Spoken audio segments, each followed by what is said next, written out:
So, jetzt sind wir mal fertig mit dem Grillen.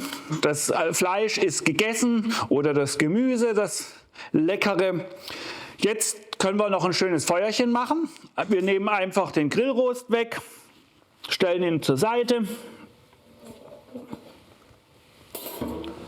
So, und jetzt können wir einfach den Anzündkamin nehmen und ein bisschen die Glut hier ins hintere Eck, die Restglut ins hintere Eck tun. Dann kriegen wir hier so ein schönes Häufchen hin. So. Und dann legen wir einfach ein bisschen Holz drauf. Ich habe jetzt hier einfach mal so ein bisschen Resthölzer genommen.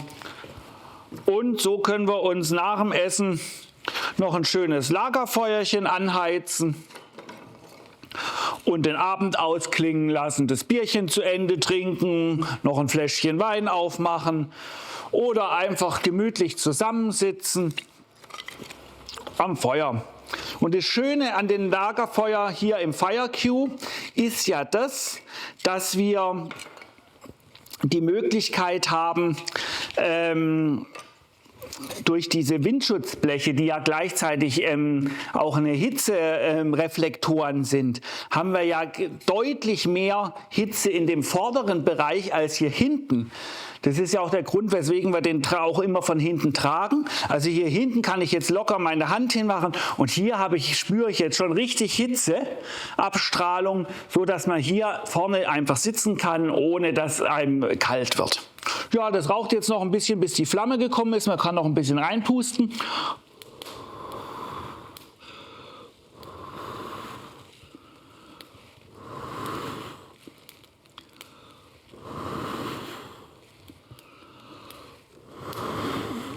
So, jetzt kommen die Flammen und dann hört es dann auch gleich auf zu rauchen.